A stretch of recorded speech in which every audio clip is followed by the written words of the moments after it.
அனைவருக்கும் இனிய வணக்கம் நண்பர்களே. இன்றைக்கி எதை பற்றி பார்க்க போகிறோம் அப்படின்னா, என்னுடைய வீடியோஸ் எல்லாமே நான் வாய்ஸ் தான் கொடுத்துருக்கேன். ஸோ மேக்கிங் வீடியோ அதிகமாக நான் போட்டதில்லை எதுவுமே. எதுக்காக நான் போட்டதில்லைன்னா, இது குக்கிங் சேனலுக்காக நான் ஸ்டார்ட் பண்ணலை.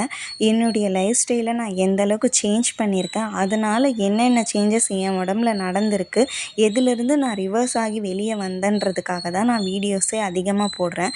ஸோ என்னது வாய்ஸ் மட்டும்தான் இருக்கும், மேக்கிங் இருக்காது. ஏன்னா எனக்கு டைம் இல்லை. முடிஞ்ச வரைக்கும் நான் மேக்கிங் வீடியோஸ் ட்ரை பண்ணுறேன். அப்படி போட முடிஞ்சதுன்னா ஒரு சில வீடியோஸ் நான் அப்டேட் பண்ணுறேன். நான் நிறைய வீடியோஸில் காலையிலேருந்து நைட் வரைக்கும் என்ன பண்ணுறேன், எப்படிலாம் என்னுடைய லைஃப் ஸ்டைலை நான் சேஞ்ச் பண்ணிக்கிட்டேன், 10 இயர்ஸாக நான் இந்த மாதிரி ஃபாலோ பண்ணி எதெல்லாம் நான் ரிவர்ஸ் பண்ணியிருக்கேன்னு எல்லா வீடியோஸ்லேயும் நான் அப்டேட் பண்ணியிருக்கேன். ஓகேவா? ஸோ நீங்கள் குக்கிங் வேணும் அப்படின்னா குக்கிங் சேனலுக்கு தனியாக நிறைய பேர் வச்சுருக்காங்க. அதில் நீங்கள் அப்டேட் இருந்ததுன்னா நீங்கள் பார்த்துக்கோங்க, எப்படி எப்படி பண்ணணும், என்ன பண்ணணும் அப்படின்றது. நான் நிறைய பேருக்கு தெரியாத விஷயங்களை தான் நான் மேக்கிங் வீடியோ என்னால் போட முடியும். நான் நிறைய பேருக்கு இந்த லெமன் ரைஸ் ப்ரிப்பரேஷன்லாம் தெரியும், தயிர் சாதம்லாம் எப்படி பண்ணுறது எல்லாருக்குமே ஓரளவுக்கு தெரியும், தெரியாமல் எதுவும் கிடையாது. இப்போ ஸ்டார்டிங் ஸ்டேஜில் இருக்கவங்க என்னுடைய சேனலை எடுத்து யாரும் பார்க்க போகிறது கிடையாது.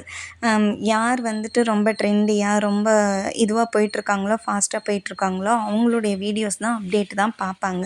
ஸோ என்னுடைய வீடியோஸ் எதுக்குன்னா, லைஃப் ஸ்டைலை எப்படிலாம் நீங்கள் சேஞ்ச் பண்ணலாம் அப்படின்றதுக்கான வீடியோ மட்டும்தான். இது பதிவு பண்ணுறதுக்காக தான் இப்போ நான் வாய்ஸ் கொடுத்துருக்கேன். ஸோ நீங்கள் இன்றைக்கி என்னெல்லாம் நான் பண்ணேன்றது சொல்கிறேன். காலையில் எழுந்ததும் சின்னதாக ஒரு மெடிடேஷன். அதுக்கப்புறமா நேத்திக்கு நைட்டே நான் செப்பு பாத்திரத்தில் தண்ணி ஊற்றி வச்சுருந்தேன். அந்த தண்ணி ஒரு சொம்பு தண்ணி குடித்தேன். அதுக்கப்புறமா சின்னதாக ஒரு வாக்கிங், ஒரு 1/2 an hour வாக்கிங் போனேன். ஒரு 10 minutes சின்ன சின்ன எக்ஸசைஸ் பண்ணேன். சின்னதாக தான், எனக்கு சிம்பிளாக என்ன தெரியுமோ அதுதான் நான் செஞ்சேன். நான் இதுக்கெல்லாம் யூடியூப் பார்க்குறதோ இல்லை கோச்சிங் சென்டருக்கு போயிட்டோ இதெல்லாம் நான் கற்றுக்கல, செய்யலை. எதுவுமே நான் ரேண்டமாக தான் நான் ஃபாலோ பண்ணிட்டு வரேன். அதனால் எனக்கு என்ன தெரியுமோ அதை தான் நான் உங்களோட ஷேர் பண்ணிக்கிறேன். இந்த சென்டருக்கு போனது, அந்த சென்டருக்கு போனது, டாக்டர் கன்சல்டேஷன் அதெல்லாம் எதுவுமே கிடையாது. நானாக தான் பண்ணிட்டு வரேன். ஓகேங்களா? ஸோ 30 minutes வாக்கிங் முடிஞ்சதும் ஒரு ஜூஸ் ஒன்று குடித்தேன். கள்ளிப்பழம் ஜூஸ் ஒன்று ஒரு டம்ளர் குடித்தேன். அதுக்கப்புறமா ஒரு சின்ன வெள்ளரிக்காய், குட்டியாக வெள்ளரி பிஞ்சு இருந்தது, அது சாப்பிட்டாச்சு. அது பிரேக்ஃபாஸ்ட்டோடு முடிஞ்சது. மத்தியானம் என்ன சாப்பிட்டேன்றது இது இப்போ ஃபோட்டோ போட்டிருக்கேன். லெமன் ரைஸு, கர்ட் ரைஸு, வெண்டைக்காய் பொரியல், இது 3ம் சாப்பிட்டேன்.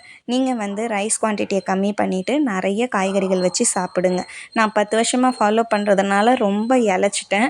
அது ரொம்ப இளைச்சி இருந்தால் நல்லா இருக்காதுன்றதுக்காக கொஞ்சம் ரைஸ் கூடுதலாக சாப்பிட்றேன். நான் கொஞ்சம் கூடுதலாக சாப்பிட்றேன். அது எனக்கு தெரியும் எப்படிலாம் டீடாக்ஸ் பண்ணிக்கணும், எப்படிலாம் ஆட் பண்ணிக்கணும், எப்படிலாம் நம்ம குறைச்சி சாப்பிட்ணும், எந்த டைமில் சாப்பிட்டா எப்படி இருக்குன்றது என் உடம்பு குறித்து எனக்கு தெரியும். ஸோ உங்கள் உடம்புக்கு ஏற்ற மாதிரி நீங்கள் ஃபாலோ பண்ண ஆரம்பிச்சிட்டிங்கன்னா ஓரளவுக்கு உங்களுக்கு தெரிய ஆரம்பிச்சிடும், புரிய ஆரம்பிச்சிடும். ஆனால் ரெகுலராக பண்ணுங்கள். எந்த ஒரு விஷயத்தையும் நல்ல விஷயத்தை ஸ்டார்ட் பண்ணி கொஞ்ச நாளில் ரிசல்ட் கிடைக்கும்னு எதிர்பார்க்காதீங்க. கொஞ்சம் அதனுடைய லைஃப் ஜேர்னி அட்லீஸ்ட் ஒரு 1 இயராவது இருந்தால் மட்டும்தான் உங்களுக்கு வெயிட் லாஸ் ஆகட்டும், ஒரு விஷயம் மாறுறதுக்காகட்டும் எல்லாமே உங்களுக்கு ஒரு 1 இயர்க்கு அப்புறம் தான் உங்களுக்கு ரிசல்ட்டே தெரியும். அட்லீஸ்ட் ஒரு 3 மந்த்தாவது ஃபாலோ பண்ணுங்கள். அதுக்கப்புறமா உங்களுக்கே அது பழகிடும். அது நான் 1 இயர்னு சொல்கிறது ரொம்ப கம்மியான விஷயந்தான். நீங்கள் உங்களுக்கே ஜாஸ்தி ஆகிடும். அப்புறம் அது பழகிடுச்சுன்னா லைஃப் லாங் நீங்கள் அதை விடாமல் அதை ஃபாலோ பண்ண ஆரம்பிச்சிடுவீங்க. எப்படி சொல்கிறேன் அப்படின்னா, இப்போ ஒரு ப்ரஷ் பண்ணுறதோ, குளிக்கிறதோ இதெல்லாம் நம்ம ரெகுலராக பண்ணிட்டு வரோம். இதை என்னைக்காவது நம்ம ஸ்டாப் பண்ணியிருக்கோமா? என்னைக்காவது ஒரு நாளாவது இதை நிறுத்தியிருப்போமா? உடம்பு சரியில்லைனா கூட இதெல்லாம் நம்ம பண்ணுறதுக்கு தான் ட்ரை பண்ணுவோம்.